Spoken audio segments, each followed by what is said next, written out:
Hello again. In my previous videos, I've talked about Nikola Tesla's 369 energy, frequency, and vibration quotes. So if you haven't taken a look, please do. It's very important.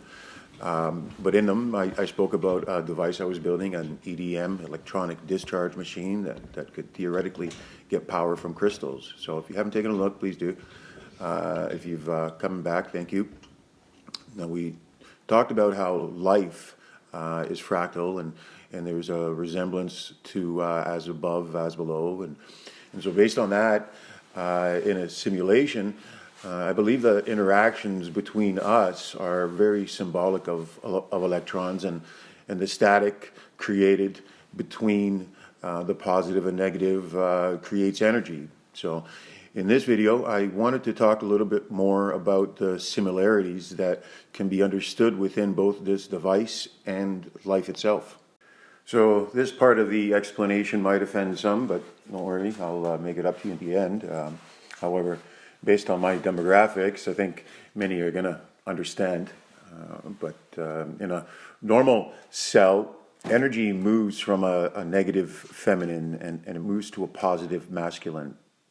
And it's up to the positive to recharge the feminine at night, or else the cell depletes and there's no use to it anymore. So in the cells that I'm proposing, in a 3-electrode cell, the positive has an internal battle with its feminine and an external battle with another. And so this battle between the two creates static and causes friction, but still the positive ends up having to move forward. So what this basically means is a copper cell will always have the same amount of energy to give.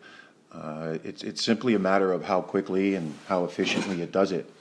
And so in a 3-electrode cell, the positive splits its power, splits its voltage between both internal and external reactions, and creates a dynamic movement of friction and causing static. And it's from internal and external friction caused by opposite forces.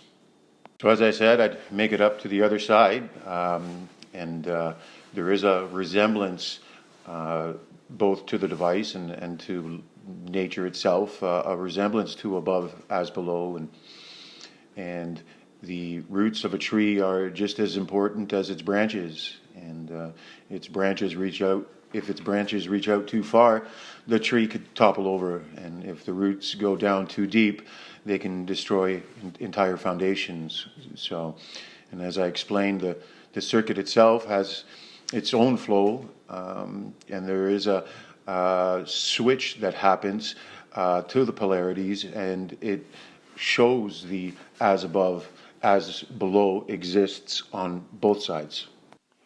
And so while that may be pretty deep on a personal level, on a spiritual level, the device itself goes even deeper than that in being able to explain how the electrons and how the circuit itself is supposed to flow.